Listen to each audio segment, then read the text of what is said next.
அது ஒரு ஹாலோவீன் இரவு. ஜூலி, டிம் மற்றும் மைக் என்ற நண்பர்கள் குழு ஊருக்கு ஒதுக்குப்புறத்தில் ஒரு பேய் வீட்டை பற்றி கேள்விப்பட்டு அங்கு செல்ல முடிவு செய்தனர்.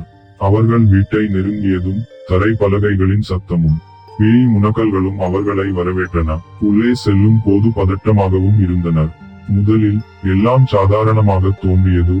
ஆனால் அவர்கள் வீட்டை ஆராய்ந்தபோது அவர்கள் விசித்திரமான மற்றும் திகிலூட்டும் நிகழ்வுகளை அனுபவிக்கத் தொடங்கினர். பொருள்கள் தானாகவே நகர்ந்தது. மேலும் பேய் தோற்றங்கள் அங்கும் இங்கும் தோன்றியது. மேலும் அவர்கள் அறையிலிருந்து அறைக்கு செல்லும் போது தங்களை யாரோ பின்தொடர்வதை உணர்ந்தனர். திடீரென்று மாடியிலிருந்து பலத்த அலறல் சத்தம் கேட்டது. நண்பர்கள் விரைவாக படிக்கட்டுகளில் ஏறினர். அவர்களுக்கு முன் ஒரு பேய் உருவம் நிற்பதை கண்டனர்.